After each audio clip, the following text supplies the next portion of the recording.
আসসালামু আলাইকুম। আজকে আমি শেয়ার করব কিভাবে ভোকাবুলারি সহজে মনে রাখা যায়। তো এই পদ্ধতিতে আপনারা খুবই সহজে মনে রাখা যাবে এবং কি আমি যেভাবে ভোকাবুলারির সাথে লড়েছি আর শিখেছি।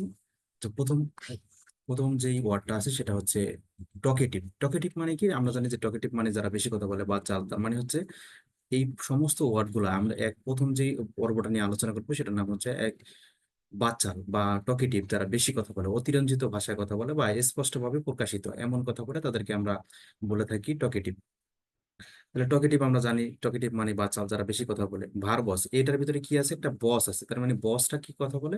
বসটা একটু বেশি বেশি কথা বলে। আমি বসলে আমিও বেশি কথা বলতাম, তুমি বসলে তুমি বেশি কথা বলবা। তার মানে ভার্বস মানে কি? যারা বেশি কথা বলে। ওরেটরি, এই ওরেটরি এখানে সে থেকে আসছে, ওরাল থেকে আসছে। ওরাল মানে কি? ওরাল মানে মুখ সম্পর্কিত, যারা মুখ দিয়ে বেশি বেশি কথা বলে। তার মানে প্রাচীন গ্রিক মিথোলজিতে যারা মন্দিরের উপরে ওঠে, যারা ভবিষ্যৎবাণী করতে এবং কি জোরে জোরে কথা বলতো এবং স্পষ্টভাবে জনগণের উদ্দেশ্যে কথা বলতো, তাদেরকে আমরা বলে থাকি ওরেটরি। তার মানে ওরেটরিরা কি করে? বেশি কথা বলে। হরলিক্স, আমরা জানি যে হরলিক্স হরলিক্স খায় বাচ্চারা, যারা এই যে সকল বাচ্চারা হরলিক্স খায় সে সকল বাচ্চারা অনেক বেশি সবল হয় এবং বেশি কথা বলে। তার মানে ভার্বাস পোরলিক্স মানে কি? পোরলিক্স মানে হবে যারা বেশি কথা বলে। হরলিক্সের মতো একটা শব্দ যেটা পোরলিক্স, পোরলিক্স খেলেও বাচ্চারা বেশি বেশি কথা বলে। লকিয়েশাস, এই লকিয়েশাস এটার ভিতরে কি আছে? লক আছে। আমরা পূর্বে রুট ওয়ার্ডের ভিতরে বলছিলাম লক যেখানে থাকবে সেটা কিসের সাথে জড়িত? কথার সাথে জড়িত বা টকের সাথে জড়িত। এই লকিয়েশাস, ইলকুয়েন্ট এবং ম্যাগনিলকুয়েন্ট, এই তিনটার ভিতরে কি আছে? লক আছে। তার মানে এটা এগুলা কিসের সাথে জড়িত? বেশি কথার সাথে জড়িত। আর লকিয়েশাস মানে হচ্ছে যারা বেশি বেশি কথা বলে তাদেরকে বলা হয় লকিয়েশাস। ইলকুয়েন্ট, ই মানে হচ্ছে ভালো, তার মানে যারা বেশি বেশি ভালো কথা বলে মানুষের সম্পর্কে বা মানুষের উদ্দেশ্যে, তাদেরকে বলা হয় ইলকুয়েন্ট। এরপরে ম্যাগনিলকুয়েন্ট মানে যারা বেশি বেশি কথা বলে, বড় বড় কথা বলে। ম্যাগনিলকুয়েন্ট মানে হচ্ছে মেগা, মেগা থেকে আসছে। তার মানে মেগা প্রকল্প মানে কি? যে বড় বড় প্রকল্প। তার মানে ম্যাগনিলকুয়েন্ট মানে হচ্ছে বেশি বেশি কথা বলে। রেটরিক মানে হচ্ছে কি? যারা স্পষ্টভাবে জনগণের উদ্দেশ্যে ভাষণ দেয়। তার মানে হচ্ছে এটা সবচেয়ে বেশি ব্যবহৃত হয় যারা রাজনৈতিক নেতা আছে, তারা কি করে? পলিটিক্যাল লিডাররা জনসম্মুখে বড় বড় কথা বলে বা বেশি বেশি কথা বলে, যেমন শামীম ওসমান। তারা কি? রেটরিক। এই রেটরিক মানে হচ্ছে বেশি বেশি কথা বলা বা স্পষ্টভাবে ব্যক্ত কথা বলা। সুপারফ্লুয়াস, সুপার মানে কি? সুপারফ্লু, ফ্লু একেবারে বেশি বেশি কথা বলতেছে এবং সুপারলি বলতেছে, অনেক স্পষ্টভাবে ব্যক্ত করতেছে, তাকে বলা হয় সুপারফ্লুয়াস। গ্যারুলাস, গ্যারুলাস আমরা কিভাবে শিখছি? তাহলে গারল নামে আমাদের এলাকায় একটা ভাষা আছে বা গারল নামে একটা জাত আছে যারা বেশি বেশি কথা বলে। তার মানে গারুলাস মানে কি? যারা বেশি বেশি কথা বলে। চ্যাটি, আমরা জানি চ্যাট, চ্যাট থেকে চ্যাটি আসে। তার মানে যারা বেশি বেশি চ্যাট করতে অভ্যস্ত তাদেরকে বলা হয় চ্যাটি। তার মানে চ্যাটি, চ্যাটি মানে কি? যারা বেশি কথা বলে। আউটস্পোকেন, আউটস্পোকেন মানে কি? যারা স্পোকেন, বেশি কথা বলে। আরেকটা আছে আনস্পোকেন, এই আনস্পোকেনের মানে কি? আনস্পোকেন মানে হচ্ছে যারা কম কথা বলে। তাহলে আউটস্পোকেন মানে আর বেশি কথা বলা, আর আনস্পোকেন মানে হচ্ছে যারা কম কথা বলে, একেবারে কথা না বললে পারে না, তাদেরকে বলা হয় আনস্পোকেন। এক্সপ্রেসিভ মানে আমার ভিতরে যা আছে সেগুলো আমি কি করলাম? এক্সপ্রেস করলাম, মানে আমি ব্যক্ত করলাম। তার মানে এক্সপ্রেসিভ মানে কি? বেশি বেশি কথা বলা। ফ্লুয়েন্ট, আমরা জানি ফ্লুয়েন্ট কথা বললে স্পষ্টভাবে ব্যক্ত করা। যেমন এই ভিডিও শেষ কমানোর জন্য আমি অনেক বেশি ফ্লুয়েন্টলি কথা বলতেছি, স্পষ্টভাবে কথা বলতেছি। তার মানে এটা কি? বেশি কথা বলা বা স্পষ্টভাবে কথা বলা। সুপার টাং, সুপার টাং মানে কি? যাদের জিহ্বা অনেক বেশি রূপার মতো, মানে অনেক বেশি কথা বলে, তার মানে খুব ইজিলি কথা বলতে পারে এবং কি অনেক স্পষ্টভাবে খুব কম সময় কথা বলতে পারে, তাদেরকে বলা হয় সুপার টাং। তার মানে এরা কি করে? এরা অনেক বেশি বেশি কথা বলে বা স্পষ্টভাবে ব্যক্ত করে। এর পরের ওয়ার্ডটা হচ্ছে বা পরের গ্রুপটা হচ্ছে নিচ্চুপ। মানে নিচ্চুপ মানে কি? যারা কম কথা বলে, সংক্ষিপ্ত, অপ্রকাশিত, মানে কথা না বলে পারলে আহ, বলে না, এই সকল ব্যক্তিকে আমরা বলে থাকি সংক্ষিপ্ত, অপ্রকাশিত বা কম কথা বলা। রেটিসেন্ট, আমরা নিশ্চিত সেন্ট দেই, সেন্ট নিশ্চয়ই আমরা বেশি দিই না, কম কম দিই। তার মানে কুইসেন্ট, এরপর আছে রেটিসেন্ট। এই রেটিসেন্টের ভিতরে সেন্ট আছে, আবার কুইসেন্টের ভিতরে সেন্ট আছে। তার মানে সেন্ট আমরা কম কম দিই, তার মানে কম কথা বলা বা নিশ্চুপ থাকা বা সংক্ষিপ্ত। কনসাইজ, আমরা কি করছি? বড় একটা জিনিসকে ছোট করে ফেলছি, কাইটা ফেলছি। এই বড় একটা জিনিস এটা কাইটা ফেললাম, তার মানে এটাকে হচ্ছে কি? কনসাইজ হয়ে গেল, ছোট করা হয় এটা। তার মানে কনসাইজ মানে হচ্ছে সংক্ষিপ্ত। এর পরের ওটা হচ্ছে ল্যাকোনিক। ল্যাকোনিক মানে হচ্ছে lack of lack of talk, মানে কথার অভাব। তার মানে ল্যাক, ল্যাক মানে কি? অভাব। তার মানে কথার অভাব। তার মানে কথার অভাব মানে কি? কম কথা বলা, অপ্রকাশিত। কম্পেন্ডিয়াস, কম্পেন্ডিয়াস মানে কি? কম্পেন্ডিয়াস এর ভিতরে কম কম আছে, বাংলায় কম এবং কি ইংরেজিতেও একটা শব্দ আছে যেটা কম্পেন্ডিয়াম, কমের মতো উচ্চারিত হয়। তার মানে এটাও কি? কম হবে, তার মানে সংক্ষিপ্ত, কথা কম বলে।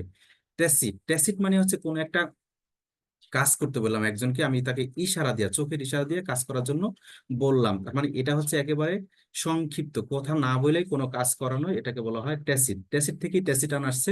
তার মানে এটার নাম, এটারও মিনিং কি হবে? সংক্ষিপ্ত। প্যাথি, এই পিথি, সরি, পিথি। আমার একটা বান্ধবী আছে বিথি, এ অনেক বেশি কথা বলে। আর পিথি মানে হচ্ছে যে অনেক কম কথা বলে, এর বিপরীত, একেবারে বিথির বিপরীত। আমার বান্ধবী বিথির বিপরীত হচ্ছে পিথি। বিথি অনেক বেশি কথা বলে, আর পিথি হচ্ছে অনেক কম কথা বলে। তার মানে পিথি মানে সংক্ষিপ্ত।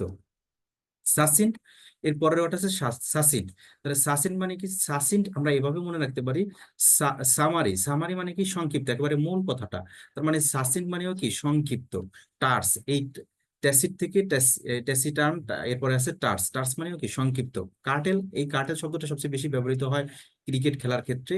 যখন খেলার মধ্যে বৃষ্টি বৃষ্টি নেমে যায়, তখন এই খেলাটাকে সংক্ষিপ্ত করা হয়। মানে 20 ওভারের খেলা 16 ওভার, 15 ওভার, 18 ওভার হইতে হইতে পারে। তার মানে এটি কাটেল মানে কি? কমানো, ছোট করা। অথবা এইভাবে মনে রাখতে পারি, টেল মানে লেজ। তার মানে একটা কোনো কিছু একটা লেজ কাইটা কমায় দিল, তার মানে কাটেল মানে সংক্ষিপ্ত করলো। সাইলেন্ট, সাইলেন্ট মানে কি? আমরা জানি সাইলেন্ট মানে হচ্ছে সংক্ষিপ্ত। Silent is a golden. তার মানে সংক্ষিপ্ত থাকা বা কম কথা বলা, চুপচাপ থাকা।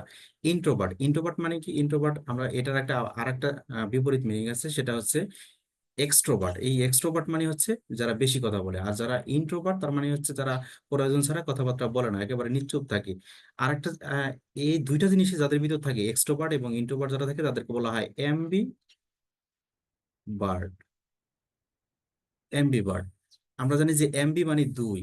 তার মানে এমবি দুই মানে কি? যার ভিতরে দুইটা বৈশিষ্ট্য আছে, এক্সট্রোভার্টের এবং ইন্ট্রোভার্টের বৈশিষ্ট্য আছে, তাদেরকে বলা হয় এমবি বার্ড। তার মানে ইন্ট্রোভার্ট মানে কম কথা বলা, রিজার্ভ। আমরা জানি যে রিজার্ভ থাকে অনেকেই, কথাবার্তা কম বলে। কোনো একটা ফ্রেন্ড সার্কেলের একটা আড্ডার ভিতরে একজন মানুষ অনেক বেশি রিজার্ভ থাকে, মানে সে খুব কম কথা বলে, কথাবার্তা বলেই না, তাকে বলা হয় রিজার্ভ। আর কনজার্ভ মানে হচ্ছে যারা রক্ষণশীল পরিবারের মেয়ে, তারা দেখবে যে আহ বিভিন্ন অনুষ্ঠান বা বিভিন্ন জায়গায় যায় বেশি কথা বলে না, প্রয়োজন ছাড়া কথা বলে না, তাদেরকে বলা হয় কনজার্ভ। তার মানে এরা কম কথা বলে, সংক্ষিপ্ত কথা বলে। ল্যাটেন্ট, ল্যাটেন্ট মানে হচ্ছে সুপ্ত, একেবারে এর ভিতরে সুপ্ত আছে, অস্পষ্ট, অপ্রকাশিত। এরপর হচ্ছে ডরমেন্ট। ডরমেন্ট মানে ওকে সুপ্ত। ডরমেন্ট মানে কি? এটা কিভাবে মনে রাখতে পারি? ডরমেন্টের ভিতরে আছে ডর, মানে কোন একটা ভয় পায়া সে কথাবার্তা একেবারে কমায় দিছে, কথাবার্তা বলে না, তাই একেবারে সংক্ষিপ্ত হয়ে গেছে, অপ্রকাশিত। তার মানে ডরমেন্ট মানে হচ্ছে সংক্ষিপ্ত, কথাবার্তা কম বলা। ইমপ্লাইড, ইমপ্লাইড মানে হচ্ছে যে অন্তর্নিহিত, কোন একটা বিষয়ের অন্তর্নিহিত মিনিং আছে, সেটাকে তোমাকে বের করতে হবে। একটা জিনিস বলছে তোমার, অনেক অনেক সময় আমাদের বন্ধু বান্ধব ড্যাশ মেরে আমাদের কথা বলে, তার মানে সে ইমপ্লাইড একটা মিনিং বলছে, সেটাকে আমাকে বের করতে হবে যে আসলে এটার এক্সপ্লিসিট মিনিংটা কি। এটার বিপরীতটা হচ্ছে এক্সপ্লিসিট। এক্সপ্লিসিট মানে হচ্ছে একেবারে ব্যাখ্যা সহ ব্যাখ্যা করতে হবে। আর এরপর আছে ইমপ্লিসিট। এই ইমপ্লাইডের মতো একটা শব্দ ইমপ্লিসিট, এটার মানে হচ্ছে সংক্ষিপ্ত। অন্তর্নিহিত কোন একটা বিষয় আছে, সেইটাকে আমাকে এক্সপ্লিসিট করতে হবে, ব্যাখ্যা করতে হবে, এক্সপ্লেন করতে হবে। আনস্পোকেন মানে যারা খুব কথাবার্তা কম বলে। আমরা একটু আগে পড়েছি যে যারা বেশি কথা বলে তাদেরকে বলা হয় আউট স্পোকেন। আর যখন কম কথা বলে, তার মানে আনস্পোকেন, মানে কথাবার্তা বলে না। অ্যাজিউমড, অ্যাজিউম মানে হচ্ছে যারা খুব কম কথা বলে, মানে কথাবার্তা বলেই না, একেবারে প্রয়োজন ছাড়া। মানে এই সকল কথাবার্তা আমরা ধরে নিই যে তখন সে এটা সম্মতি, নীরবতাই সম্মতির লক্ষণ। তার মানে এটা তার, সে যে নীরব রয়েছে, এটাই আমরা ধরে নিই যে সে এটাতে রাজি। মানে একবারে কম কথা বলে সে বুঝাই দিল যে সে রাজি। ওকে, আজকে এই পর্যন্তই। Today all for this. I hope everyone will be benefited. So আশা করি আপনারা সবাই উপকৃত হবে। দেখা হবে অন্য কোনো ভিডিওতে, অন্য কোনো টপিকস নিয়ে। আল্লাহ হাফেজ। Thank you so much.